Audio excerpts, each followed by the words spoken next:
Elon Musk becomes the first person in the world to be worth $500 billion for the course of about one day. Now, the reason that this happened, that his net worth went from his typical $485 billion to over $500 billion, was because there was a tax credit on October 1st that people had to get in, and if they're going to get an EV, they had to do it and have filed for it by then. So people went and bought a bunch of Teslas right before then and put in for it. So that completely makes sense. Now, the other thing that's very interesting about this guy is that if anybody's been paying attention, Elon also, and it's being argued by the board now, he signed the first $1 trillion compensation package. It's what's called a moonshot package. If you don't know what a moonshot package is a package where he is going to get a lower base and is astronomically high if he hits like crazy targets, make the stock price go like 10x. It's just like a wild series of things that he would have to hit as far as sales and stock.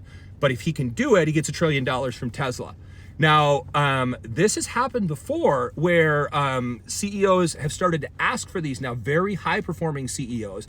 And they're like, listen, I'm a high performer, like all or nothing kind of human being. So they want the challenge of it. And some of these that have been put out that I was reading about, these people will have literally a 10x the company size. So if the company is worth $1 billion today, in order to get this moonshot package, they've got to get it to $10 billion.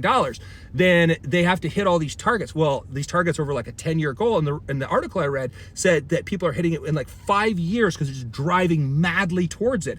All the initiatives. And so it's wild that this has started to happen. I think you're going to start to see more, especially with founder CEOs that have then gone public, have aboard all this kind of stuff, but are like really wildly talented and can do some crazy stuff if they actually have the right motivation to do it.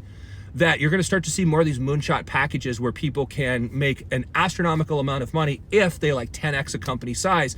As somebody that's been in leadership myself for a while, I'll tell you that this is actually a very attractive package to be able to drive something towards. I don't think I would go to this level of risk unless I was the CEO role specifically, because I'm in HR. I don't have as much of effect. I still have a huge effect on how a company does, but to actually get into a CEO role, to do it is a pretty crazy standard out there, but I like a little bit more stability, so I don't think I would even drive this for a moonshot type package. But let me know, would you guys do this if you were in a CEO position? And isn't it amazing that we're talking about $500 billion of wealth being attributed to one human being and $1 trillion compensation package in the future? I think it's just a crazy time that we're living in right now, especially since so many average Americans are completely struggling just to be able to feed their families. Let me know what you think.